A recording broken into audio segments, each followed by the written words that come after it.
So, welcome to another episode of Lobby Call Podcast.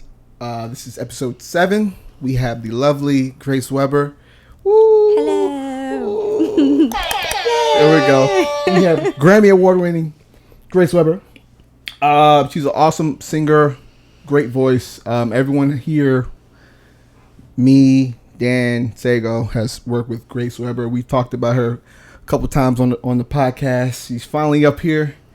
And we all have a shared connection with like doing NPR Tiny Desk. She was singing with Goat Link. Yep. Killed it. Thank you. Yeah, man. Where are you from? I'm from Milwaukee, Wisconsin. Midwest. I looked you up. I thought it was Wauwatosa, okay. technically. There we go. But yeah, born and raised. Where are you from? Where am I from? That's a good question. Now, originally I'm from Long Island, New York, but I grew up in Norfolk, Virginia. So Okay, very cool. Just like Dan. Dan's from Brooklyn. Yeah. Williamsburg, I think. Nice. No, I'm Flatbush. 15. No. Okay. Park Slope. Park Okay. Slope, and then we all grew up in Virginia. So that's the thing. I think Sego's from. Who knows? I guess it's as good as mine, man. How did you guys all meet? College, basically. Yeah, college. Yeah, I Did you met go to Dan at a ODU. music school or? It wasn't like a conservatory or anything. It was like we're just all in the music department at ODU. Nice. And then we all ODU? dropped out. Did you say ODU? Yeah. Old Dominion University. Oh, dope. Yeah, good Okay. old shout out to ODU. Nice. Dope. Yeah, I but owe y'all a lot of money. same. Yeah. Same. Dear Biden. No, but Please. right, exactly. But yeah, we're here with Grace Weber. I'm gonna let her tell her biography, discography, all that jazz. But I'll name a few things. She went to NYU, right? There we go. Oh, yeah, I got it right. Sang for Oprah. I did. We'll Yep. talk about that. Side hugged Oprah. Oh, That's more than most of us. Right? right. Touched Facts. her gloriousness. But yeah. No, and she's definitely worked with a lot of artists, just like us. What was that? Oh, this is how you get shot. I thought This is how you get for shot. a moment. I was like, Coming in. we got Sego climbing through This windows is how you and get shit. shot. Yo. I didn't want to Wait, was that mess a up the angles. Hello. Nice to meet you. Masego coming in. How are Finally. you? There was no better way to do that. Right here. Just go. Was that a window that just opened? That was a window. Yeah, Nice. that was. Entrance. You get points. Yo, you almost got shot. I'm like, yeah. Anyways, I saw the look on your faces like right. Like, something's I happening. was like, wait a minute. No. But yeah, she was working. Very strong. Lost my train of thought. How? You're such a professional. I am. Why are you dressed like an NBA Streets character right now, yo? I like this fit. Hey, we haven't met yet. Hey. Hey, nice to meet you. I saw your album, but we never met. I forget now. I know people personally. I just be assuming. Dang. So what's the combo? Is it fun? You having a good time here? Yeah, we just Just, literally just started, and I'm giving the introduction of Grace Weber so the viewers and listeners can know who she is and what she's done and whatnot. So, like I said, she's worked with different artists: Chance the Rapper, Kanye West, Vic Mensa, and many more. Louis, she's worked with Louis. We had Louis up here a couple episodes ago, and yeah, man. So I'll let you give your own introduction. Yeah. Who's Grace Weber? Who is Grace Weber? I think you hit a lot of the big ones. Grew up in Wisconsin. Grew up singing gospel music. Okay, that's gonna ask you that. And yeah, just like have been singing my whole life. I don't even remember when I started singing. Like I was that kid, that was singing around the house. My siblings like wanted to kill me all the time, so I was just constantly singing. Yes. Yes. And yeah, I joined a gospel choir when I was 12, and that kind of like became my musical family and like gave me an introduction into the world of everything I love about singing. Like singing in church was just like everything to me because of the instant reaction that I got when I sang from the people in the, I was going to say crowd, but like in the church congregation. Yeah. And it just like established this vibe in music. Like, I really want to connect with people live. Like, I want to sing live with people, and I want to have that back and forth in the live setting. Right. And then sang on Showtime at the Apollo when I was 16, which was my big, like... How was that? Did you rub the wood? Yes, Pause. rubbed the wood, and I was old enough to be booed off. And the dude before me got booed off the stage. And so, like... Really? So wait, yeah.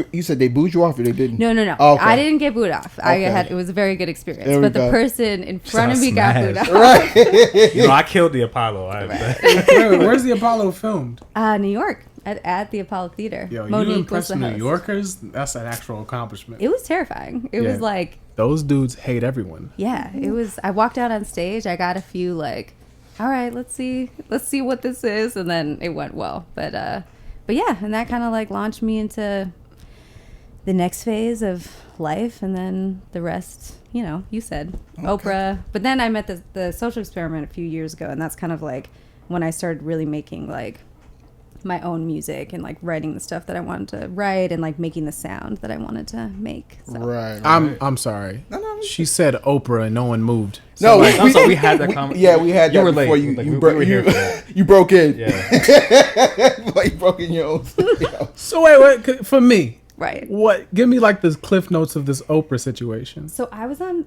Oprah's karaoke challenge, which was like as weird as it sounds. Like I it was mean, sounds amazing. sick to me. That's pretty It lit. was amazing, Karaoke and it was challenge. also like kind of weird. Like so it was like a call out on our last season. Like, we want to bring karaoke singers onto the show. Like, Yeah. upload a video of yourself singing to my website, and you could be surprised by like an Oprah camera crew.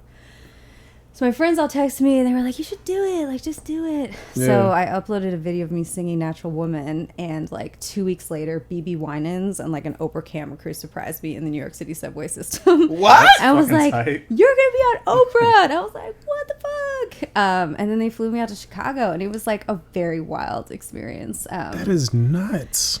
Yeah, and there were like words on the screen. It was very like karaoke-y. Like, I was the Midwestern girl. They gave us all names, like the Midwestern girl, the plumber, the Ivy Leaguer, That's man. the So it was TV like- thing. Yes, it was very like She doesn't know how to read or write. exactly. It was like, this girl grew up on a farm. Got and it. like, You gotta yeah. play your character. No, I didn't Oh, grow up on farms, but like It just works for TV. Oh, they were like Southern Belle sings. 100%. Interesting. Yeah, but Oprah, I got to side hug Oprah. I wrote her a thank you note after the show. She You'll gave get us a all hug. some money. You'll get a hug. Yeah. Okay. Yeah, it was. Like the pre-written thank you note by the production. I like was like, dear Oprah, thank you for. Oh, you wrote to her. I wrote to her after I was on the show. Like, thank you for I like having that. me on your show. So she gave us money. So I was like, thank you for the, Her? which was a surprise. Right. Like the last episode, because it was like a couple episodes. She was like, okay, guys, and now I have like a surprise for you. Here's a check for $25,000. Oh yeah, you didn't give your tithe. No. and it was lit. She handed us the actual like check, and then we like left, and we all had. Oh, That's it so was wild, man. It was Right. wild. It was wild. Wait. How long ago was this?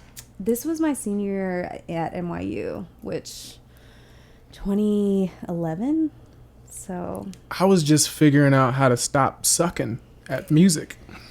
I mean, That's when I first joined college. Yeah. I was like, oh, I should stop making songs like this. And you were like, $25,000. right. I mean, I was still in like a phase of like, I hadn't yet found myself completely. I was still. You like, found the bag. But I found the whole bag, which bag.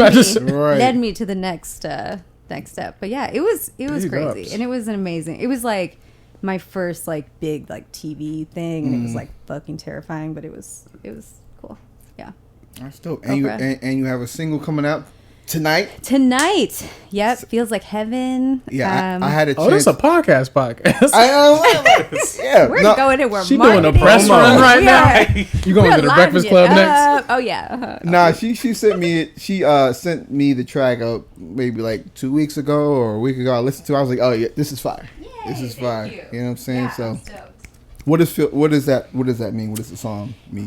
It's about going through something like really crazy and chaotic and getting to the other side of that and just feeling like the sweet relief of like, oh, I fucking made it. Like, been there. yeah. Been there. Just Been there. like, and like, because you went through that crazy thing, like the growth that you experienced Sure. allows Nice. you to like let go of things that were holding you back in the past, like things that were so small that you used to care about, and then now you don't because you realize like doesn't matter. Right. But yeah, so I wrote it with Mike Daly and Mitchell Owens, this girl Yaz and Nicole Haley, and yeah, I'm stoked. And it's the first single from my album Rollout, so this is like the ball is now. I don't know what this is being flicked down the. So yeah, I'm excited. There we go. So this will probably be out on Wednesday. So if you're listening to this on Wednesday, make sure you go stream it. Yes. There we go. Yes. So you're from Wisconsin, and you lived in New York for a while, and now you're based in LA now. Yes. Which one is better, West Coast, East Coast? Ooh. East Coast. I mean, yeah, gotta say New York because I'm still. So I lived in New York for 11 years, so I feel like Ooh, okay. I became. So like, we're all frauds. Yeah. Oh, no, we're frauds. Yeah. I like got the like New Yorker badge. Like I There was we like go. allowed to wear it, and Got then your so when Mex card. when I first moved to LA, like I guess 2 years ago now, I was very like, nah, like LA is Right. not compared to New York. But now, I'm like, oh, It's a vibe. I don't know. Is that opinion based on weather?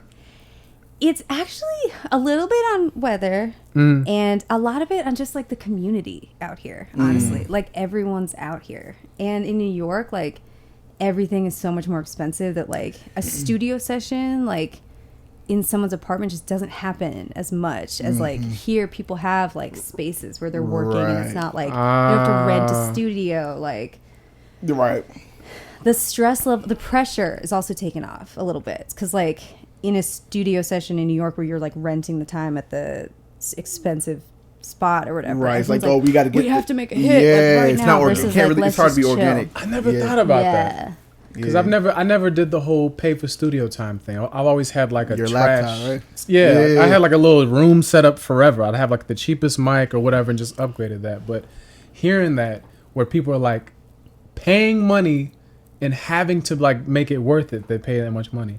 Like that used to be a thing though. Like people, like before the internet was like a thing, You people need, would like have an to like. engineer and all that. Yeah, like people had to pay for studio time. That was like a thing. wild But to me. now everyone has like laptops and MIDI boards. They can make their own. They don't have to really rely on studios for real. For real. And I think I was in like a different like space in New York. I was kind of more in like the singer-songwriter world, even though I was wanting to be in like more of like an R&B hip hop space. So it wasn't really until I met Nate and Nico that it was like, oh shit, like this is the vibe that I want to be in. Right. Like, Yeah. where we're just hanging and everyone's on their laptops and like doing Fruity Loops and it's not so much like pressure. Right. Yeah. It's a very like lax vibe out here. I think I first got introduced to it when I met this dude named Sycamore in Chuck English, I think. Oh, I love Chuck. Right. So I went to like a meeting or whatever like that, and I get there mad early, and everyone's just like, "Hey man, you could just chill out a little bit, you know? We can just go get some food." I'm like, "I'm on time. I'm here because I'll do 7 meetings today, and then after that I'm gonna eat, and I'm gonna do a show." And they're just like, "Yeah, Sycamore's an hour late. He thinks we should just vibe." What a name, by the way. He's the coolest, suavest guy. And so I was just like, then he came into the room like real. What's the guy that owns All Def Digital? Russell Simmons? Yeah. He kind of had that energy, like no Russ. socks, and just kind of floated in and was just like, "Welcome to LA." So I'm thinking maybe we can do this, but we can not do it too. We could just do. Let's just be. And I was just like, I could do 8 meetings in the time that Right. you just told me that. So it took me a while to kind of like get that different flow together. And you're just as productive, I feel like. LA Yeah. versus New York, it's weird how this guy's doing 16 things, this person's doing 6, and it just does the same thing. Yeah. I don't even know what that's 100%. like because I feel like my whole like introduction or just my whole experience with recording period, the vast majority of it has been in LA where like you get there and then we're gonna like chill out for 2 hours before anyone thinks about making music and then like take a break 45 minutes later to get food and shit like that. You know what I mean? Yeah. And so yeah, like we don't start being productive until like 4 hours into the into the Facts. session. You know what I mean? Low key. Facts. And I kind of like that, but then I'm like, okay, I'm here. Let's create. You know what I'm saying? Like Sure. it's cool to chill and vibe out. But Yeah, I'm Max also, think like me. Yeah, I have you're that. 46. You got 9 kids. You don't. Listen, got time I for like. bullshit, I don't like you know what wasting mean? time. You know what I'm saying? Like Yeah, I got you. I could be. You know what I'm saying? I could be chilling at home. Let's create while I'm here. Let's Sure. I mean, but also I like also like the let's vibe out first. Let's suss each other out, read each other's energy, and but you know what I mean. Shame. That Read each other's energy. Oh man, that was the coolest way to say fuck LA. That's exactly what that was. Yo, that was a good. Yeah, I'm about to say I agree. I'm with Dan on this one. No. Gonna read each other's You chakras. said it. Read each other's. I got a energy. moonstone in my back pocket. Like, it's good for my relationship. That's terrible. Nah, but you know what I mean. Like I like both, but I'm more like if I'm leaving the house, I'm a homebody. If I'm leaving the house to go to a session, and I'm lugging all my guitars, my basses. Right. Let's work. Let's create. I'm with You know what I'm Max on this saying? one You too. need the balance. Yeah, it's balanced. Like- Definitely balanced. But I don't want to feel like people are feeling pressured to create stuff either. Yeah. So, Sure. I don't mind so much. Sorry, go ahead. No. I'm gonna just It breathe. seems important. I was like, No, I don't mind so much like let's vibe out and read each other's chakras or whatever. If by the end of the day we did like at least 2 or 3 cool ass ideas. Yeah. right. Yeah. Cool. You know what Yeah. I think mine's less pressure on what we make. I think we should just attempt to make. Yeah. That's kind of my approach. Like I'm not. I'm Right. the last dude to be like, give me a hit to sound like. I'm just like, yo, I love to work. Like I love to create and make things. So let's just throw paint at the wall. Mm-hmm. But like I didn't do well with just like the let's all smoke for 8 days. And I'm just like, man, y'all are high. Yeah. That's the only one that I didn't vibe with because it's just like that feels like wasted time. Yeah. But I mean, if Right. we're just like attempting to just like see how we feel, cool. I don't even care if we make nothing that day, but just the attempt is the journey is cool with me. Yeah. Just So you- like starting to put stuff down and like see just where like, that goes. Yeah. Whatever. Without the pressure of it having to be good is my mentality. Yeah. But just do it though. Like just try. Got you. So if like by the end of the session, like you made something but you hate it, like you feel fine as long as you tried something. Yes, because you have to make some trash to get to the treasure. Yeah. Gems.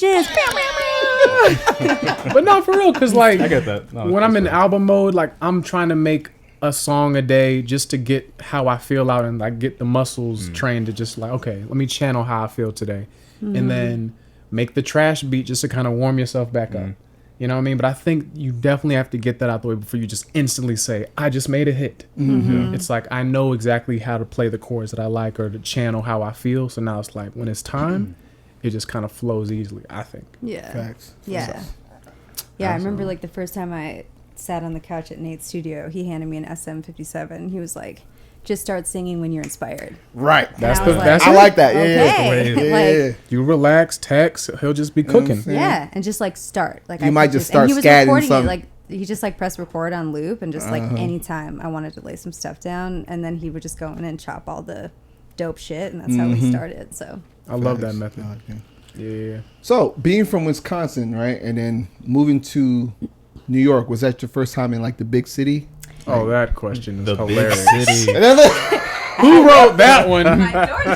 Lauren, I clicked my heels together. and I was I have to say I was like a little bit of like wide-eyed, bushy-tailed going to New York, and then like was terrified when I got there. Yeah. I remember like the first week, like I got flashed by like, which is like so cliche, like by like a nudist dude What? in the subway. whoa, Yeah, like a Like dude weirdo with the trench in a coat. trench That's- coat, Oh shit. waiting for the subway, and he like He flashed you? me, and I was like, oh shit, like it's like I'm in New York. like welcome to New York, little girl. And it was crazy, but then I got used to it pretty quick, and then it Used was to the like, flashings. used to the flashings. No, that was my only New York flashing Got it. experience, thankfully. But yeah, it like, and like going to NYU was like a good like it helped like get me into like it was a good transition into Would you moving. study in NYU?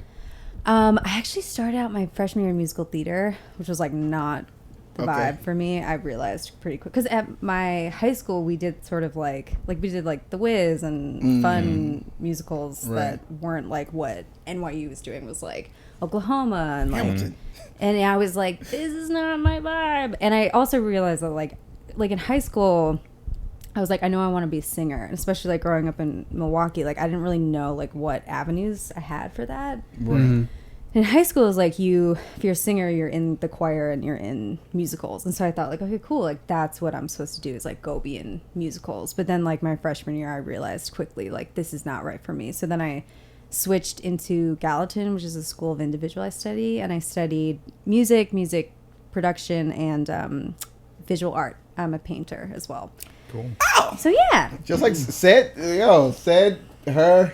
Yeah, our guest last week, like, we learned how many other skills that they have, and I was just like, people just have them tucked, because I didn't know you were painting either. That's amazing. Yeah, I love it. That was like, I'm an abstract painter or whatever, so that's kind of like a big way that I express that side. Do you guys paint? What are your like hidden secret talents? Yeah. Talk about the animal beads. Gardening. We're not doing this. We can't start this early in the podcast, yo. Dan first, he has all types of skills. I have no skills. No, I think like before I moved out here, I was like I used to build fucking submarines, man. It was the weirdest shit. And I was a welder before this. Oh, that's cool. And yeah, like I went to school like before I started studying composition and stuff, I went to school for music education. Okay. And while I was studying that, I needed like a plan B. So I was just like, I'm gonna get like certified to be like a structural welder and stuff, because Norfolk has like one of the biggest shipyards like in the world. So they build like a bunch of submarines and aircraft carriers and stuff like that, and like welders make bank. And I was like, that's a solid plan B. Cool. So yeah, I was studying like metallurgy for a couple of years, and metallurgy. It's just like this. It's like metal orgy. Amazing. Metal orgy. Yeah, I was like, yeah, like I was like, am I the only one that? Metal orgy? Do you ever do glass blowing? Too? I guess no, it's like that's so different than they're very metal, different. But That's that's That's like, I do I've like been the watching this show on Netflix that everyone needs to watch, and we'll talk about it later. But Glass bowling is amazing. you are dressed like a squire, but you can't make gay jokes right now. Like These shoes are nuts. What? You know, some Thursday boots. Shout out to Thursday they boots. look good. You know what I'm saying? Like you work at Jamestown. you look like you work at Tail Feathers. That's a gay club I just made up. Like, listen, we're not doing this today. Okay, so metallurgy. No The glass study blowing. of metal glass blowing. Yeah. Now so she's the moderator. it's like, boys. we're gonna fight later. Stop like, this. Like, but yeah, no. So like metallurgy and welding and stuff like that. Cool. Because eventually the goal was like, or plan G basically was like get my degree in that, just in case, and if I do end up welding, I can be an inspector later, and then like graduate and blah blah blah. And yeah, then I just dropped out. Well, I finished like the welding school and stuff, and then I dropped out and went on tour with this idiot. So Nice. Yeah, You plucked him from the I was stolen. metal.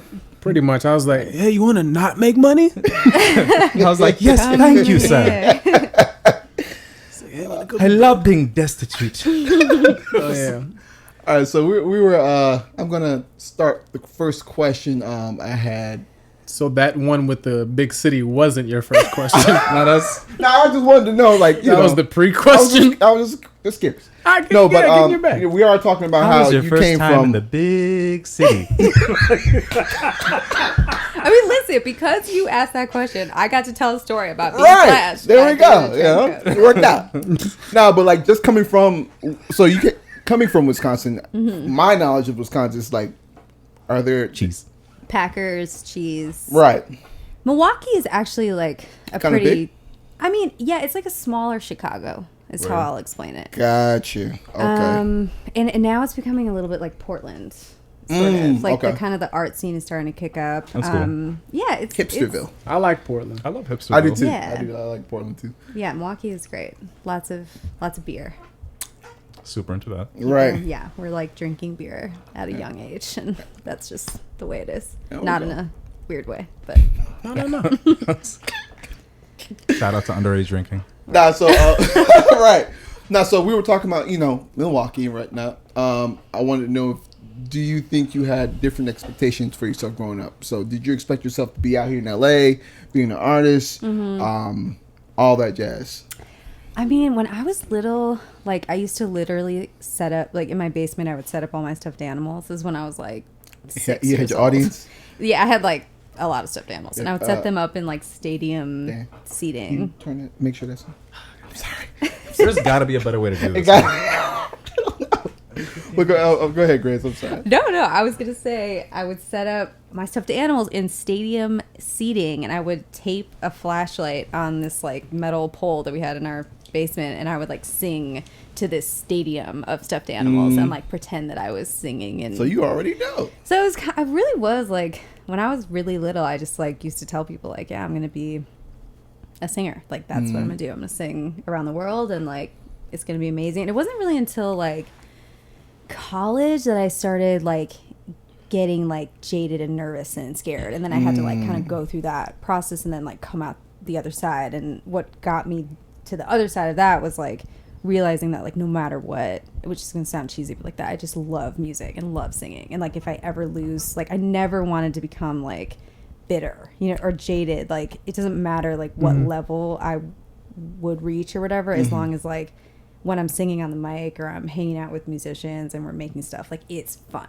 and period.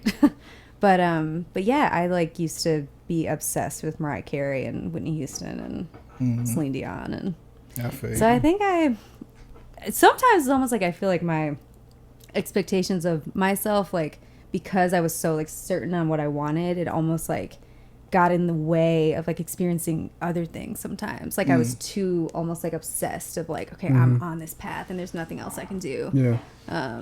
But I think I learned like lessons from that. Sure. So did you ever have a plan B, or was it always like, for better or worse, this is what I'm doing, this is what I love to do? Yeah. I never really had a plan B, and I think that was good in some ways and then bad in some ways, because it like there were moments where it just put too much pressure on the journey. Right. So, like, No, I get that. Yeah. Like I gotta make it. Yeah, and it like became so focused on like the making it side of it, especially like when the Oprah thing happened. It was like, okay, well now like I'm getting this chance to be on Oprah, and like you know, I was on like the local news in Milwaukee. I like, saw that. Yeah, it's like, so embarrassing. I can't believe when you DM'd me and said that you found that episode, I was like, oh god. Come on, research. Yeah, Max gonna research the embarrassing stuff. I'm like such a nerd, and my mom's Oh with my me. god. But yeah, I just started getting so like, oh, like I can't let anyone down now. Like I've like established myself that like,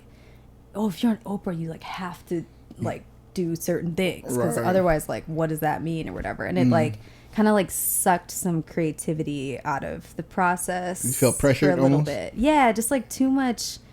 And it was just like pressure that I was putting on myself. Like I thought it was everyone around me, like, oh, this is what they expect of me. But then like once I kind of got through that mentality, it was like, oh, that was just me like putting that on myself. But yeah.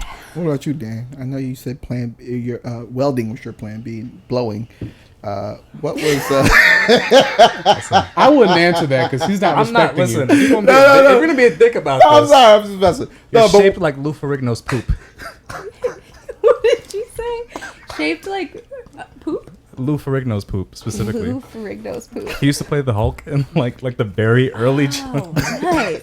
So is that like It's a a very deep dive. muscular poop? Or? Yeah, it's Dan extremely jokes. muscular poop. Like the most vascular poop you can imagine. Basically. Nice. No, but Sorry. what was your expectations growing up? Like, did you have different expectations? I know you did plan B. Welding was your plan B.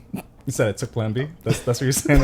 I think you know the answer. He thought he was gonna be a welder. We're really doing this today. Growing up, like, Music. for instance, for me, like growing up as a child, I thought I was going to be oceanographer. Are those Wrangler jeans? That's cool.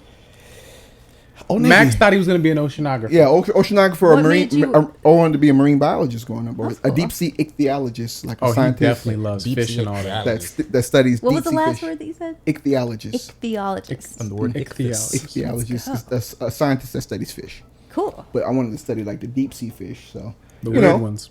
right? The ones that look like that. But Yo, I'm just We're y'all really want me going to here, switch man. like Tracy? no. Okay, man. But like we're gonna square up later. Talk to your fans, man. Go on. no, but as I grew up, like my love for music started to grow and grow and grow, and then that's what it started to shift to. You know, Glasper. Robert Glasper, yes. No, but for Robert Glasper. shift to music, so Got you. you know. Yeah, there was like a bunch. Like I didn't grow up. I grew up loving music, but it wasn't like, oh, for better or worse, I'm gonna be a musician. It was just like, it was just something that I was fascinated by. So I think the first thing I wanted to be was like a pilot, and then vet, and then gene therapist. When I found that was a thing, because I thought that was like the cool when you can like engineer genes and shit and like create your own kids. Yeah, So I was like, there's nothing. I thought you cooler wanted than to that. work at Levi's. Cause jeans. Gene, got you. Yeah. All right. One of us dropped out. Like,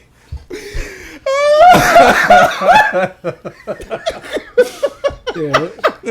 There was no hope for me to do anything other than this. Man. Yeah, no.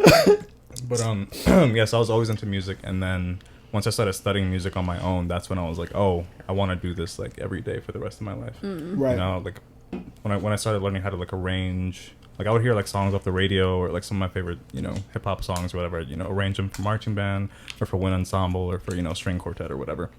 And I was like, oh, dude, this is, people make money off of this. That's when I discovered film scoring. Bank. So, yeah, that's being a musician professionally was like the last thing that I wanted to do. Yeah. But I love that more than anything else that I was doing. That's cool. Okay. What about you, Masego? Masego? I'm distracted by this weird device that's not an iPhone. It is strange. He's like, have to be a douchebag later. 4 o'clock. What's the question? Growing up, did What do you wanna be have when you these grow up? different expectations growing up? I wanted to build houses. Yeah, I used to be very fond of the building blocks. Don't you mean nests? Oh, I see, because you think You I'm look a bird. suspiciously like a bird. Okay.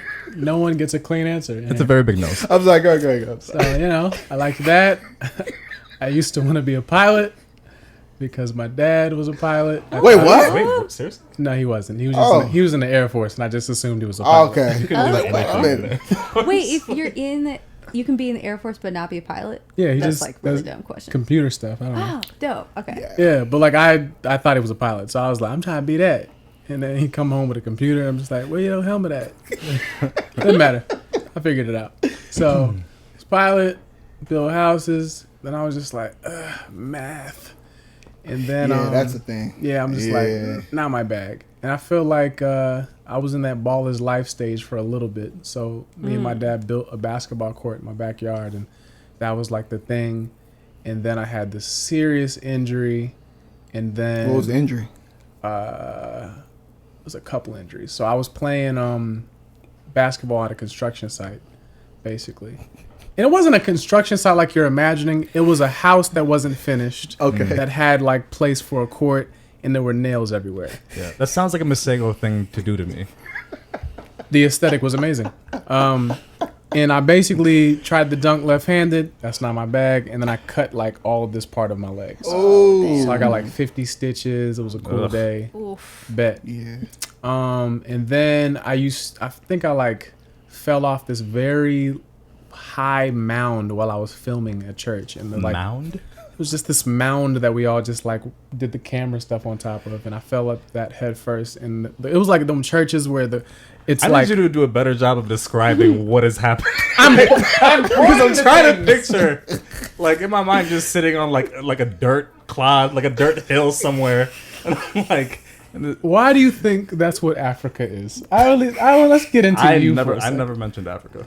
Okay, why'd you say dirt? Doesn't matter. We'll get into you later. You said mound. I'm sorry. Go ahead. It's this thing. You're in it's like a church. 6 foot table device thing, and you Cool. get on top of it Yeah. and you film. I was Okay. filming, locked my knees, fell head first. It's one of them churches where the carpet, it ain't really carpet, it's just concrete with this little thin thing over top. It's just, they got it like from freaking Home Goods. And yeah, so I cracked my skull on that. Ooh. Crap your skull. Yeah, they had to like helicopter me to a hospital, and like Whoa. I had to relearn how to shoot the basketball. Oh my It was this God. traumatic That's thing. explaining a lot of things. Yeah. That's why I'm a genius. How did I make it? So yeah, I had internal bleeding in the head. It was like all this stuff. And so, what's that one president that couldn't lift his arms? I have a sneaking suspicion that you're confusing this with the story in the Bible. with I want to say FDR, Right. but like Also, I I know somebody literally- couldn't walk, but yeah, but that's what I'm thinking. Was he the one in the wheelchair? yeah. So, president couldn't. I do know what you're talking about. Wait, no, I don't. I do, but I don't. Oh man, this can someone find fact out. check this? no, Right. no, no, yeah, you need one of those people in the room. Just like, Wait, can you lift your arms? I'm good. I'm lit. Okay. Like, I can. I can dunk and stuff now. I'm just saying. I was like 16 when this happened. Oh, And I was like, all right, maybe not basketball. And then, I don't know. I just thought the jazz band at the school was very cool.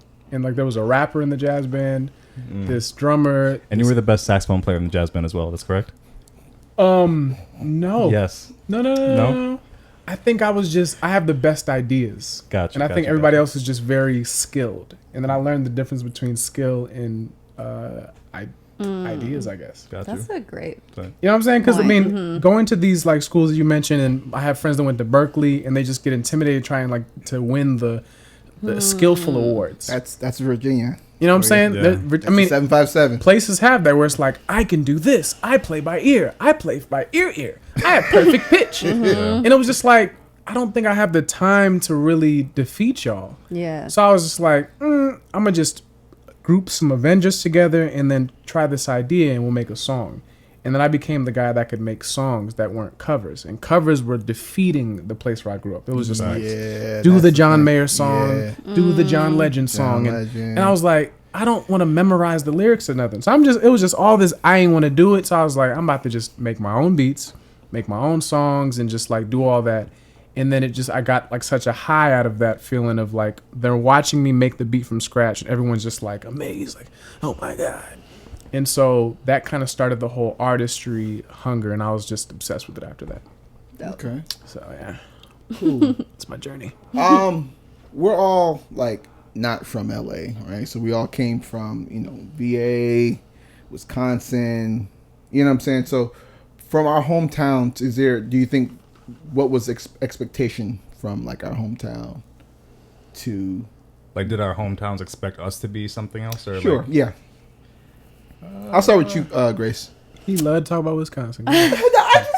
For the fourth time, listen. tell us about Wisconsin. What's your favorite type of cheese? I mean, this is great. Listen, I love Wisconsin. I was just talking. Have you guys heard of Koss headphones? Speaking of, I have heard of those. They're headphones. so dope, and they're from Milwaukee. snap. And I was just talking to this dude who is like the marketing dude at Koss, and because I'm from Wisconsin, he's about to hook me up and give like plug. fan Hey! giveaways, and Yes. like I'm trying to get some headphones wrapped in like the album art and all this Yeah, shit. So That's and fire, like man. I like that. yeah, and like this radio station in Milwaukee is super dope. Like they're like good people. And actually this program I run called the Music Lab for high school students is based in Milwaukee, and 88.9 Radio Milwaukee partnered with me on it. So like Milwaukee has like shown me love. Yeah, you tapped in. Yeah. You said you run a program for high school students called the Music Lab? Yeah, so Oh yeah, Hell. I wanted to ask you about that. Yeah. What is it again? Well, so when I was working with the Social Experiment, like on the album every day, I was really inspired by what Chance was doing with Open Mic in Chicago. Okay. That was big.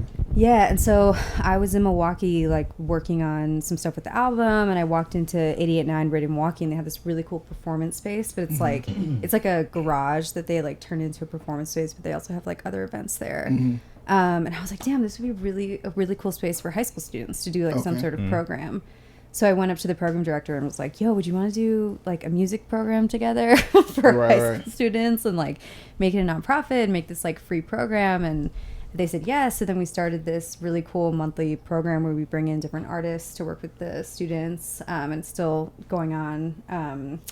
We just had Kalichi last month. We have Madame Gandhi this month. Okay. We've had the Social Experiment. We have Audrey Monet, a ton of other dope people. But basically, it's open to all Milwaukee area high school students, and the 3 goals of the program is to first give access to music education for students who have had that like stripped from their high schools. That is awesome. Yeah, and especially like in Wisconsin, we had a really conservative governor for a while who just like was like, I'm gonna strip all the public schools like art programs. What? It's always Yeah. the first to go, man. It's Every like time. that's like what those kids, that's like what lights up those kids, like, Right. and if you take that away from them, like what do they have to like want to go to school? Gang violence. Exactly. So that's our first goal. Second goal is to actually used to like have this really locked down. Now I can't remember all the 3 goals right now. Listen, safe But space, safe the space. big goal, I'll just skip to number 3, is to like link students, give students access to like other artists from around the country, because Milwaukee can sometimes be sort of like isolated. But the third and most important goal is to bridge gaps between communities in Milwaukee, because Milwaukee is still like a really segregated city, and so we try to bring kids from different backgrounds and different high schools like together at the music lab and like encourage them to make bands together and like just be friends, and that's been like the coolest part. That's really dope. It's cool. That's and really dope. There's a kid I got to show you guys after this that is trying to come up with an artist name right now. His name's Nick, but he wants like a new name, so I need to show you guys his stuff. He's really dope. He plays sax and he's a rapper actually. Oh, sick. But just like Sega. Sax the rapper. Sax the rapper. So we need to come up with a name for him. We have to help him out. So this is on the list. But, yeah. Let's get it. Okay. Cool. Tight. You should have Dan the Manimal help with the rest. Yeah, no, we should also help me pick a new Instagram name. No, I Yes. love We Dan should the do Manimal. that. That's the thing. I feel like maybe 6 or 7 people really like it, and everyone else is like, "What the fuck is wrong Maybe with 6 or 7. Wait, who says? Do these guys pick on you? Nah, Absolutely. we love him. Also, every time I do like something like this, or I'm in a session and I'm working with some artist, and they're like, "Oh yeah, no, what's your IG?" And I'm just like, it's Dan underscore the underscore Manimal. It's the first one, man. I don't know. What was available? That's I like hilarious. it. Well, thank you. It's memorable, and every time I tag you in something, I appreciate I love it. No, I think it's great. about to be Dan Foster music if we don't come up with something better, man. Wow. Just Help move back me. to Virginia, why don't you? Dan play keys. I love 9-9. Oh no, keys with a Z though. No, it'd be with a Z. Wait, what were your like? Did you guys have what was like the? Pseudonyms? Well, no. What was the messenger that we used to have in high school? Though I feel like I'm a few years Oh, older than you guys. Like AOL Messenger Oh, or yeah, yeah. AAM. Did you guys have AIM? AAM? Hey, Absolutely, no, I yeah. didn't No? have that. I was on punishment. I was around for it. I just wasn't allowed to have that or MySpace or anything cool. Okay, so you didn't have like a. What was your username in high school? I don't want to talk about it. Ooh, I got mine. It's worse. Okay, what was it? King's Kid 24. Nice. With a Z. Ooh. King's Kid. I was a Christian rapper. Ooh, okay. Mine was Amazing Grace, where the G was like, Oh. and then Was instead it of a an treble I, clef? it was a 1. It was just Oh, man. Amazing Grace, 16. Wow. Mine was Android. Nice. Like in high school. No, they no, used no. to- You don't have to explain it. There's no way to defend this, man. Like this. No, in high school, I was buff. I was in shape, whatever. And my name's Andrew. That's what they called me in high school. And so they just said, "Oh, Android, because you're strong." Like Because a you don't have a Terminator. personality. Yeah. Yeah. Listen. Oh, no. Nah, but yeah. This is my last podcast. I can't do this. You're retiring. Yeah. So, question: have you ever thought your dreams were too big? Let's see, Dan. I'll start with you since you are. No, not really. I mean, like I try to be a hyper realist about everything and just be like, oh, I need like plan A through Z, but no, I never felt like my dreams were too big. Like, What are your dreams, Dan? I want to marry your auntie at some point. That's like, she keeps giving me the runaround. No, like I think I talk about it a lot on this show, on this podcast. So you want to compose? Yeah, that's the film score. Yeah, well, I mean, I think short-term goal is basically keep doing what I'm doing until I have like the freedom to say yes to only the things that I really desperately want to work on. You know what I mean? Like I want to work on like my own stuff and basically just like the power of no. I think that should be the goal of That's the anyone thing. that's trying to build a career. Period. The power It's of just- no. That's dope. Yeah. That's fine. Yeah, no, it's because I mean, how many times do you get like offers to do like, hey, can you play this wedding? Hey, can you blah blah blah? It's like, no, I'm gonna go on tour. No, I have a session, or no, I'm gonna whatever. I'm saying that. Granted, that's not to say that there's anything wrong with playing, weddings and stuff like that, but working to the point where I am too busy doing the things that I desperately want to do that I can say no to certain things. So power of no for me is a big thing. Okay, cool. What about you, Grace? Um, You ever thought your dreams were too big? I mean, I feel like Coming from a small town in Wisconsin. yeah, Oh my god. big bags. I think that I struggled a lot with that, like with the whole like the expectation thing again, like am I supposed to be like I got too concerned about like the ego of it at one point, like what would people think of me if I didn't reach this level. Right. And like, would I be a failure if I especially because I had like wanted it for so long that I think I got like so caught up in things that didn't matter for a little bit. And then like it wasn't until like kind of like hit rock bottom with that, which happened actually after Oprah. Okay. I was gonna I did like the label thing or whatever, and then Universal Republic was trying to sign me, and then I went in to do like a final showcase with Universal Republic, and I like walked in, and on the hallway like my photo was like on the walls, and they were like, "You're gonna be signed today," you know, and I was like, "Oh my god!" And then they wanted to sign me to Tommy Mottola's label. Tommy Latola? Tommy Mottola, he's like was kind of like an infamous. He used to manage Mariah Carey back in the day, and then, but I was gonna be like label mates with Lindsay Lohan on Casablanca, is what it was called. Okay.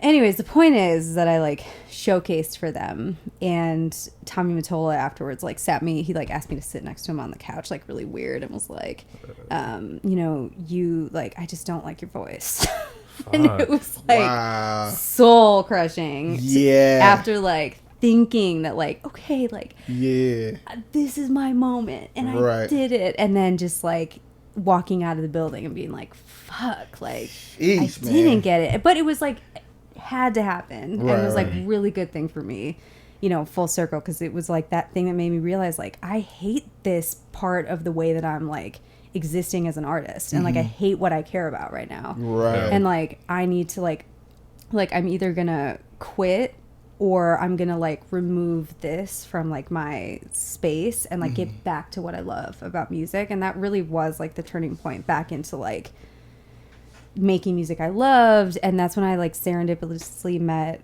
the guys in the Social Experiment, and then like that like took, you know, a journey of awesomeness. So I think I look at that moment as like a really cool turning point. So yeah. I feel you. Yeah, I like that. Yeah, same, likewise, same. I feel like for me, absolutely, especially growing up in 757, like just the people there, musicians there, and artists there. I just feel like this is no shade to anybody in 757, but Impossible. no, really. I do it without shade. Go. Wait, and what is 757? That's where we're from, Norfolk. Oh, okay. The That's seven like the area cities. code. Yeah, Okay, Norfolk, okay. Chesapeake, Gotcha. Portsmouth, Hampton, Newport News, Suffolk, all that. Don't So talk about those Suffolk are like cities in 757. Okay. But like the mindset there in 757. You hate all the musicians there, is what you're trying to say. Not at all. It's actually like fire musicians there and fire artists there. Big facts. But like just the culture in the 757, it's like number one, it's not conducive for like the arts, for music and singing. And I feel like the pinnacle for a lot of musicians there in Virginia is, oh, I'm gigging at Abuelos or Louis, I got you. Bar Louis, and Yeah. doing bar gigs and playing for drunk people. That's like, oh, I'm gigging. You know what I mean? Like, or church. And I feel like, Because there's no outlet there. You know what I mean? Like it's right.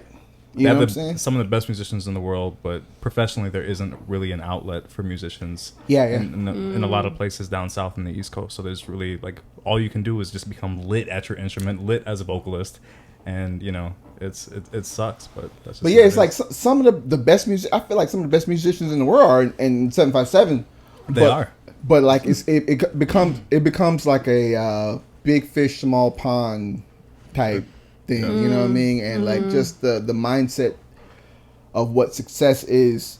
Home is like, oh, I gig at a restaurant every week, or I'm playing at this church, and it's a for me. Like I can't speak for anyone else, but just my perspective is just like, oh, they're boxed in, not boxed in, but this is the goal of what musicians want. Sure. Bar gigs, church. Yeah. You know what I'm saying? And so, but there's so much more outside of VA. That's why, like, I decided to make the move. But yeah, when I was living there, yeah, I thought, yeah, my dreams were too big, especially the way I played, how I play bass and how I play guitar, and just the way I play. It's not. I didn't really conform to how everyone else played back there. You know, especially with incorporating chords and while I'm playing bass and stuff like that. So, yeah, I absolutely thought my dreams were too big. Especially like I wanted to do film scoring like Dan too. I wanted to produce, be an artist. I just felt like I couldn't reach my dreams there. So yeah. What about you, Sego? Dan, sorry. Sorry, can you turn the camera back on? God damn it, man. It's a good timing though. It is. Dan. Right, He's Dan, our man. Dan. He's our man. Dan. Is it recorded now? Yeah, okay, still cool. good. And this is no shade. Shout out to 757. I love all. I love. You can't do that. These are just, no. You have burned all those bridges. No. This is like the 8th time you've burned every bridge you had in Virginia, bro. Like, that's not. I feel the love that you have for 757. Yeah, I love 757 and Cap. Like I said, they have some Cut of the best the cap. talent there. And you're right, they don't have. There's no outlets there. You know what I mean? And I get a lot of slack saying, "Oh, you have to." I get a lot of slack online when I say, "Oh, if you want to, get real success, you have to move out of Virginia." I get a lot of slack for that, but that I really feel that that's the case. I mean, I lived there for like the majority of my life, and I don't know how. No, never mind. No. Go ahead. You don't know how what? No, I'm good. I love home. I'm going back next month. Oh, all right, Masego. I think my dreams were too big. Yeah. I mean, again, I used to talk very. I used to always talk big just because like I was a product of the internet. So I'm seeing what this like I used to think Black Hippie and TDE was the coolest thing ever. And I was like, gotta get to LA because these guys are the coolest people ever. Or then I would see what's happening in New York and I'm like, these guys are the coolest cats ever. Or what's happening in Atlanta. You know what I'm saying? So I was always like a guy looking for like a culture and like I don't want to say a scene because it sounds too like vibey. But I'm just saying just like a musical culture where it's like, I don't know, you can kind of be proud of it because I feel like when I was in high school, everyone wanted to claim that they had like a piece of New York. Like, I got these from Brooklyn. I was just like, everybody was more proud to say that they went somewhere else to get something and brought it back to Virginia. Yeah. You know what I'm saying? So I was just like, well, I'm trying to go to the source. Like, where'd you find all the cool stuff? Like, the music that you can't, everybody's huddling around like, oh, I just got something that's from da-da-da-da. So I feel like I was always curious about things that weren't around me. And I think like the earliest iteration of that was when I went to Broad Street in Richmond. It was like culture shock to me. And it was like, that was like the capital of Virginia or whatever. So that was like the most culture that Virginia had to offer. And I was like loving it. I was like, Five Guys? I've been seeing McDonald's every day. What's this burger? Like just, I was wanting anything that wasn't what I was used to. So, I mean, yeah, I was like, okay, boom. We're starting with this Five Guys on Broad Street. And all while we go to D.C. and a cat's playing the snare on the street. I'm geeking over that. And so I feel like we go to New York and then it's just everything's going on. This dude's setting himself on fire. She's singing. There's Getting flashed. You know what I'm saying? Seen things you've never seen before. Right. So I think, yeah, I mean, for whatever reason, I've always just been curious of that. And I was like, yeah, I don't feel like I fit into what is happening here. Because I always will say there's so many people that can outplay me in Virginia, out-sing me, out whatever me. But it's like I became obsessed with just being the best and only Masego. Right. Yeah. That's it. Yeah, Yeah, absolutely. I love that. Thank you. 2 gems, you're welcome. Use the bathroom. Yeah, sure. You want to use the one in the house, though. Yeah. Are you sure? I mean, I don't care. I mean, trust me, you want to use the that one in the one, house. I have like the smallest bladder of all time. So No, it's all good. sorry about that. We get you from New York, but that's worse. All right. No, we get you're from Wisconsin. 11 years? Right. Well, yeah, we're gonna as they go to the bathroom. That's positive. Nah, I'm keeping on. Why not? Because battery life, you know. Can you recall a time when you wanted to quit, Dan? Is there a time where you wanted to quit? No. Like, no. I mean, it's No, I think there's definitely been like a few times. Honestly, probably more than a few times where I was just like, "Yo, I'm in LA, things are getting kind of rough, whatever. I'm gonna, get a welding job or whatever, get like 9 or 10 side hustles, whatever, just to sort of supplement the dream. Because it's fucking difficult out here. You know what I mean? Yeah. So, but yeah, no, it's quitting. Absolutely not. Because I think for me to get to the point where I just completely quit trying to be like a professional musician and composer, producer, whatever, like everything has to completely bottom out to the point where it's no longer a viable option for me to keep doing what I'm doing. Right. You know what I mean? Like I have to, like my health has to bottom out. Like every like my health, like maybe I didn't get a placement in like a year, 2 years, 3 years, whatever. Like I just have to get to the point in my career where like just things are no longer an option. And but quit. I feel like for a lot of cats that really love music, you don't really have the option to quit. That's true. Until like you can't eat. You know what I mean? Right. Like I don't think there's ever going to be anything in me that's going to say don't play music anymore. Unless it's to the point where like I'm starving. Right. Like I can't feed myself. I can't whatever. Oh, like right now with me.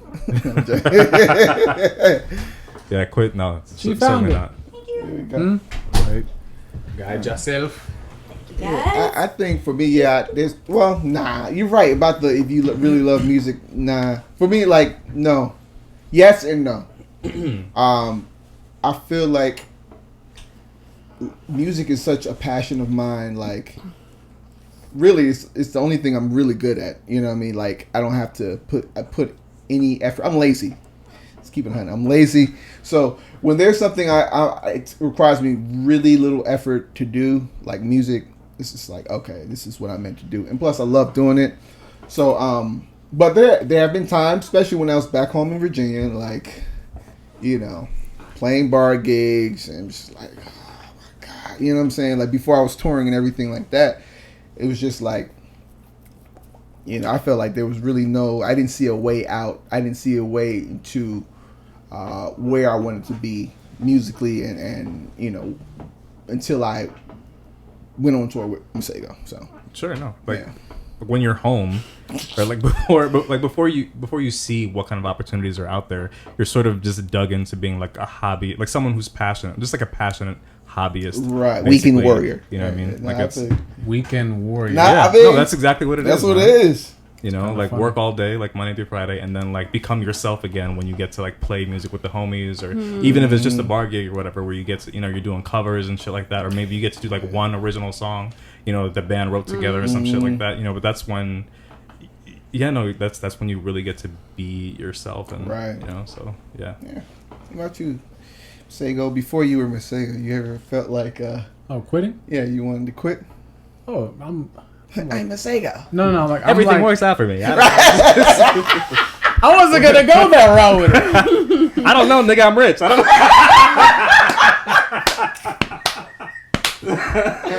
What's brokenness like? No. I'm saying, like, as an artist, you feel like you want to quit all the time. Like there's like even now for you. Interesting. Yeah, because think about it. Making music is beautiful, pure, fun. The music business is draining, tiring, jading. Yeah. You know what I'm saying? None of the stories we've shared today is because the song was just so it hurt me. No, it's because this character just exploited the thing that you love, or they told you the thing that you're passionate about isn't good enough, and like all these things that have nothing to do with music. So I feel like that's the only reason why I've like wanted to quit different times. But it's just like, you rechannel that energy where it's like, all right, bet.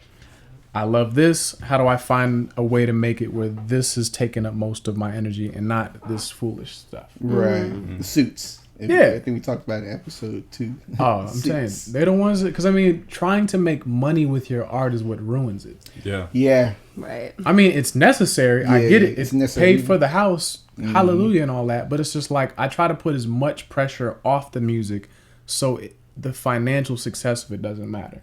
And I feel like that's how you make the best music. And it's weird because it's like you want to connect with the fans and be so real and all that, but also you want to market to the fans and like it's all this dry, cold businessy stuff.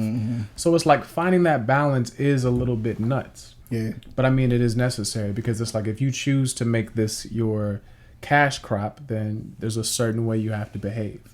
And, you know, again, everybody has their different balance or whatever like that. But, yeah, the answer, yes, I've wanted to quit. It's because of the suits. No, I didn't, because music's awesome. Yeah. Okay. Yeah. What about you, Grace?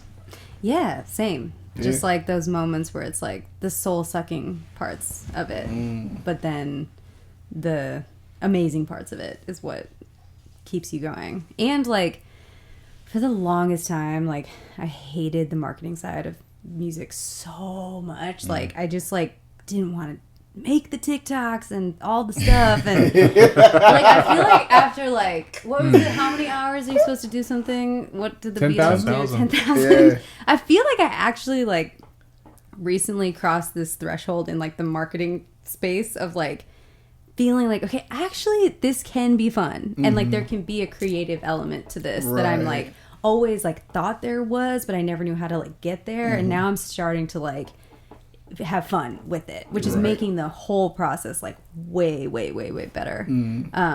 But yeah, and I think like too, it's like the team of people around you too. Like if you have a vibe of like good people, good team energy, like versus like the opposite of that, which I also went through at one point, like that makes the biggest difference in the world. And like the blessing of being around good people just Right. like changes everything. So yeah.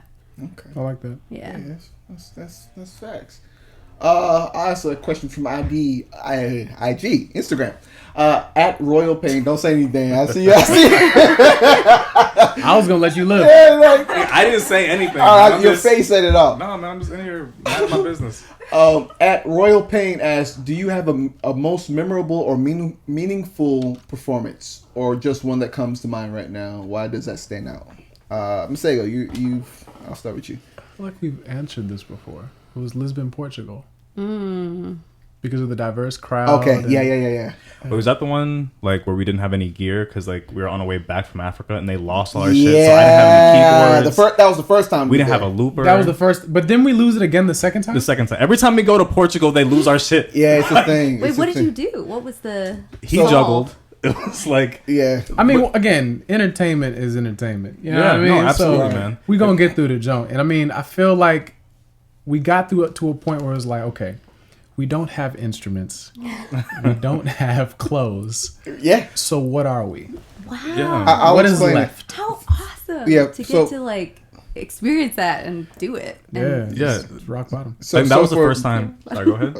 So the viewers and listeners, you don't know what happened. So our first show in Portugal, we were flying from South Africa to Portugal, and the airline lost all of our luggage. Our equipment, my guitar, my bass, saxophone, Nigga, everything. Everything. literally On that everything. one by one? And my shoelaces, my sock holder. nah. So I we was didn't, wearing sweatpants on stage. right. Like, So it was- when we got to Portugal, we didn't have clothes. We had clothes we were wearing from Africa. We had to wear it the same day. We had the show the same day we landed. We didn't have our instruments. We didn't have anything, and we were up there just looking like I don't know. It's like a karaoke band. You know what I'm saying? And it was just like, okay. And like the instruments that they provided for us were like trash too. Like my guitar had rust on the strings. We borrowed some stuff from a band, didn't we? yeah. Did we? Or was that Yeah. the second time? That was probably. I think it was the second time. First time, I think I was just like hopping on these little, you know, like when you visit the church and they got a drum set. It was those type of like instruments, and I was like, okay, I'm gonna just hop on this. Is this a motif from 19? Right. So, yeah, we just kind of made it work. But I feel like at the end of the day, it was entertainment. You know what I mean? It's like people came there, they paid to get away from their job. Somebody watching the kids, like they're here for you. You know what I mean? So we've learned melodies international. So like you just put the right melodies together, Yeah, that's the right energy. They were vibing with this. It was cool. Of course, I mean, I wanted to be able to like put, do the whole looking like Masego and all that. But it's like without the saxophone and without the clothes and without the cool band with the tattoos, like what are we? Right. And it was just like we had to define it that day. So I feel like it got to a point where I used to get mad every show because I wanted it to go perfect and it never would. And then I kind of accepted that it would never go perfect and I need to pivot. And the show is what is the pivot. Sure. No, I think that was literally the first time. No, I think I always respected you as an artist, but like when we did Portugal, it was like he could pull a show out of his ass. It doesn't matter what we have on stage. Yeah, because it was just the like first kind thing he said about me. No, it was a thing, man. Because like Curry didn't have his like the drum set he wanted. Max didn't have his own bass. I didn't have any of the keyboards that I asked for, so I didn't have any of the patches that I'm accustomed to using. I couldn't build anything. Right. I couldn't sound design anything. And so yeah, Sego was just like, fuck it, basically, and we just went on stage and he like juggled and shit, and everyone was like literally juggled. You know what I mean? So it was like I'm not being hyperbolic at all. It was very much There were oranges in the green room. I think we were trained in the 757 and stuff like that, like gigs that we did gigs. We played in the street. Yeah, we did Beach Street. We did like gigs in like I don't know, with the Iliads and just like really places. Bad situations that we like. We ad-libbed our way out of it. And Grace knows this too, because New York will always be like, yo, who are you? Right. what's up? Oh, yeah. The audience is like... You know what I mean? So, like, you got to be like, I'm this. Right. Yeah. What about you, Grace? Do you have a memorable or meaningful performance that you... I always tell this one, so I'm going to tell it to you. I'm going to go over the first one really quick. It's just that when I first sang on stage, I was 7 for this talent show at my grade school, and my teacher came up to me afterwards and she was crying, and I was like, why are you crying? And she was like, because your music like moved me. And I just remember this like thought, this little like switch in my head as like a kid, like, wait, music is like powerful, like, whoa, this like holds weight, and not really understanding it, but kind of just like being surprised by that like connection. And then I would say, just as you guys are talking, I guess I would like... So I got to sing backgrounds for Chance in South America when he did like the Lollapalooza tour, which was super fun. Yeah. There was one show in, which I think Sao Paulo, and the audience was just humongous. Like I don't even know. It felt like there were like 200,000 people there. I don't know how many people were there, and Chance, like one of the quiet songs, he was able to like get the whole fucking like outdoor stadium to just be like silent, and just like getting to like be on stage while that moment was happening and like see how like powerful a performer Chance is, and just like experience like what it feels like to have that many people focusing, like being present in a moment together was like amazing. So that was definitely like something that I'll never forget for sure. What about you, Dan? Barcelona for me, I think. Oh, you mentioned that. Yeah, because I think, I mean, obviously, like you see big crowds when you're watching TV or whatever. But I'd always been completely accustomed to playing shows where it was just like, 50 people here, 150 people here, this bar here, and then we got on stage, basically. And I think it was pretty early on in the tour. I think also it was maybe like 5-10 shows in, and we go to Barcelona, and it's just like this big festival situation. And I mean, granted, like since then we've played for like much bigger crowds, but I think it was like the festival was 5,000 people. It was closer to like a block party, really. And I get there, and I thought you were talking about Madrid. I'm sorry. No, Madrid. That was the jazz club. Yeah, no, I still love that. That's one of my favorite gigs to date. But yeah, no, I was on stage and we're playing Navajo. Okay. And Masego was just like, everybody just wave. And then 5,000 people throw their hands up and start waving. And I'm like, that's so I could amazing. And I had never experienced anything close to that before. That was the first time that I understood how powerful music was and how 5 people on stage could share something with 5, 10, 20, 100,000 people. And it's just like, this is an experience now. This is just like he probably wrote that in college at some point when he was like 18, 19. And now we're sharing that with 5,000, 20,000 people, whatever. And like that shit means something. Yeah. You know what I mean? We can get 5,000 people to shut up for a little bit and just wave. Yeah. For 15 seconds. That's one of the most powerful things I'd ever experienced, man. So that was the first for me. And I was like, I could do this every day for the rest of my life, probably. Yeah. I love that. I think for me, shut up. I got goosebumps.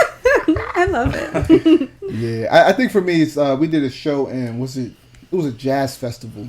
It was either in Switzerland. It was where Montreux. Montreux. Yeah. And Derek Hodge was there, and Yeah, you saw Montreal. Robert Glasper. Yeah. And, Robert Oh, your Glasper. idol, yeah. He was crying. Nah, but like just being on in the festival with so many jazz greats have been in for like the past 50 years, I think, or something like that, or 40 years. I really felt like I was like stepping in history, you know, just a little bit, and like it was just a mad crowd. And secondly, we were at a jazz festival, and like Masego's music is not like straight ahead jazz. It's like it's jazz elements. It's like jazzmatazz. Yeah. You know what I'm saying? Like, but like we had. I hated that. I get what he's saying. Jazzmatazz. No, but we had like all these jazz heads there, like rocking out with his kind of music. Yeah. And it kind of felt like the music was kind of transcending to people who came for like straight ahead jazz. Yeah. You know what I'm saying? And they would rock with it. So I that left a memory. Just, you know. Is it hot?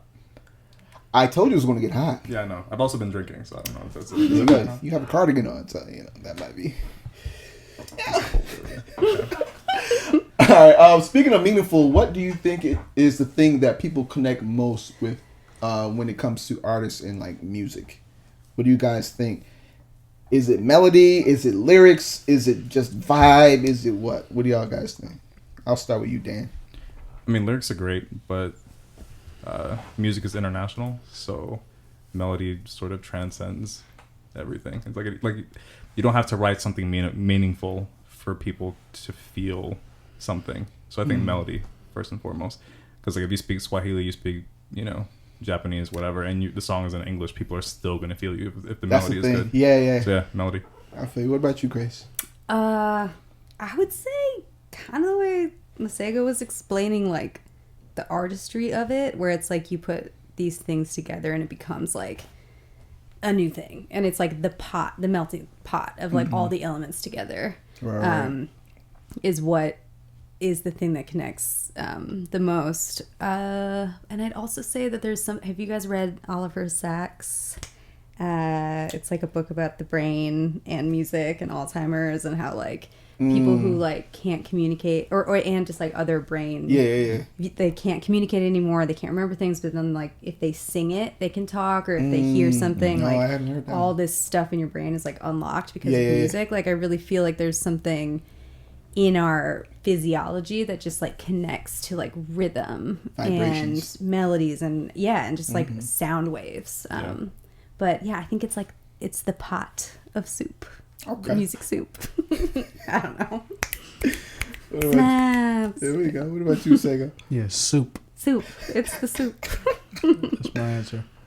Me personally, I think it's what Dan was pretty much saying. It's melody. Of course, there are, people connect with lyrics and people connect with just like the vibe. Like a lot of people connect with Frank Ocean, and like a lot of people connect with Frank Ocean. He may not be like the strongest singer, but like what he's saying and just like the melody of his voice and just how the music is, people connect with a lot. You know what I mean? So I think that's a good example of it.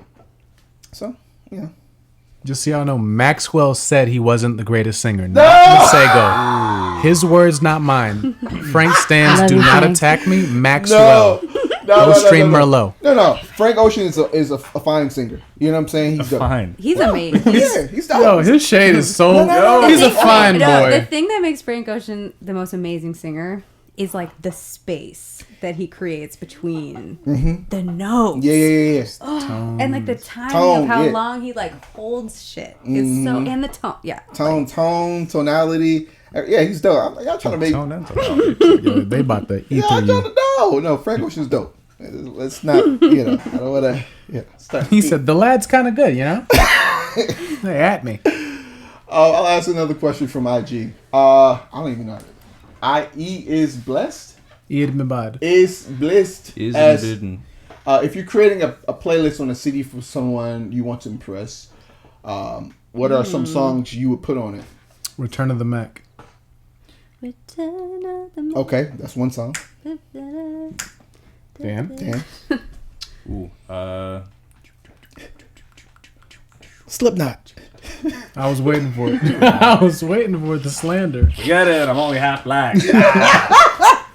Dicks. Dan's only half black. A little bit of everything. Ooh, now you sound basic. Right. Chris Stapleton, Hiatus Coyote, John Williams, Snarky puppy. Snark, yeah, stuff like that. Okay. Shout out to Chick Corea. Yeah. At least 3 or something going on R.I.P. there, Chick man. Corea, man. This. Yeah. I'm sorry, I feel sad now. Yeah. Dan loves to do that. Right. So I think he gets a kick. Number one, definitely R.I.P. to Chick Corea. But yeah, Dan is like bad news man. Right. Bad news, man. Oh, that's your bag. He's like, Is that your new handle? Yeah, right. Bad news. bad news Dan? Bad news Dan. Because he's from Virginia. That's happening. Wait, is bad news like a Virginia thing? Newport is. News is bad news. They call it bad news. Oh, really? Yeah. In like a cool way? I don't know. Like we're so bad. More like a news, we're crime bad. wave way. Oh, shit. Yeah, getting robbed in Okay. by the alley. All right. No, what Well, about We you? have lawns, but we'll shoot you too. Right. That type of Okay, situation. I'm thinking of Tiana Major 9 right now because I love Okay. her. I'm Okay. behind Have you listened to that EP? Of course. Yeah. She different. She came over here. Yeah. Dope. God, Cook some heat. I'm a big fan. So yeah. Okay. Tiana Major 9. Mm-hmm. I think for me, I would Robert No. No, I'm gonna go with somebody new. I would probably put some Nujabes up there. Nujabes. Nujabes. Some Anomaly. Shout out to Anomaly.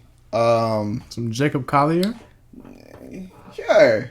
Turn it back on. No, I'm not. Please, I'm sorry. Let's see. I put some Grace Weber up there. I put myself up there. Maxwell Hunter. You know.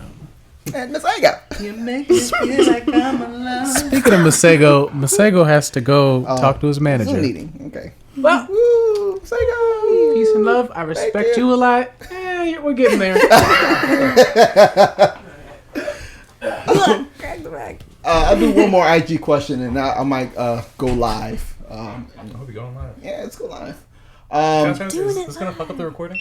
Yeah, Daisy. Yes, it will because it's gonna pick it up. I'm sorry. Steph Straight, phenomenal. Stephanie, love you. Right. Asks, would you rather travel the world or be able to fly back and forth to space? You can only pick one. That's an interesting question. one. Yeah, let's go with Grace. You have to go first. Me? Okay, I'll go first. Honestly, I think I'll just travel the world because there's so much on Earth that we don't know. Like just for our oceans, for example, we've only explored like 3% of the oceans. We don't know what's down there. You know what I'm saying? And just so many places on Earth that we haven't gone. And I haven't gone personally. I could spend a lifetime on Earth traveling around. So, but yeah, what about you, Dan? I've been like a sci-fi nerd my entire fucking life. I'm going to space, dude. I'm sorry. Shout out to Elon. Let's make SpaceX work. Yes. SpaceX work. Yeah. I'm not gonna lie, that would be dope just to travel no. space. But it's like, okay, what? But going to the deepest part of the ocean is also No, that's sick. Like going to Antarctica. I want to go to Antarctica. What are they hiding there? Why can't we go to Antarctica? But that's my. Wait, why know. can't we go? Just because it's so cold? No, there's things. Oh, I there's feel like Max is a flat earther. no. Nah. No, but I am like I ain't say conspiracy theorist, but there are some things that I know that they're hiding. You know what I'm saying? So we can't go there. But I'll ask you, Grace. Well, my nickname is Space. I don't know if you guys know this. What? Yeah. Is there a story behind this? It's literally just that, like, I was in a session, my very first session with Nate, Nico, and Peter Cottontail. They gave me way too much weed, which I had. They smoke a lot. Happens to the best of us. And so they pulled up this beat, and I started writing this song about we love so deep, we found new planets. The gravity pulled me through history, time travel back with me, and I was explaining to them okay, so this song is about black hole, time travel, so that your Sick. love is so deep that you get sucked into a black hole, and then you like go back to the beginning of the relationship. I don't know. And they were like, whoa. And because my name is Grace, they were like, space. And then it stuck, and then everyone called me Space. So I feel like I have to say Space, and like all my like branding from that point forward is like space themed. So my logo is like a spaceship, and we actually have this really cool part on my website called Galaxy now. Okay, I saw that. Patreon. You guys know what Patreon is? Yeah. But it's like we like built it on the site, so it's just like it all goes into. It's just graceweber.com/galaxy. Okay. But it's this like shout out Graceweber.com. No, I'll put it on the bottom right there. Nice. But yeah, so go to space. That's what okay. Interesting. Check the box. I'm also scared, not scared of space, but like I know there are UFOs and things up there. And it's gonna be so cool when aliens finally reveal themselves. They have, man. There's been sightings, like especially since like 2020 has been going up, like sightings of UFOs and stuff like that. Like, I don't know. Yeah, okay, that would explain things. And the government even released like what do you call it? Classified. They declassified a lot of the UFO sightings and stuff like that. So it's a thing. All right. Yeah. So. Okay. All right. My battery's going dead, but I'm gonna go live and have people ask questions. Oh, fun! And gonna freshen this up because what do you think? This is so fun. That was great. Yeah, it was. Thanks for having me. Yeah. This has been awesome, man. I'm gonna try to. How about this? I'll close and then we'll do live because my battery's going dead. So this has been another episode of Lobby Call Podcast. We have Grace Weber here. Follow her on Instagram at Grace Weber. Follow Dan the man at Dan _the Manimal. And follow me at Maxwell Hunter. Maxwell _Sensei. And follow the Lobby Call Podcast page at Lobby Call Podcast. That's where you can catch up on everything that's going on, when we'll be going live, all sorts of information. Merch is coming soon, all that jazz. So, So that's been another episode of Lobby Call Podcast. That's a wrap. Anything else you guys want to say? Peace. Thank you. There we go. That's a wrap.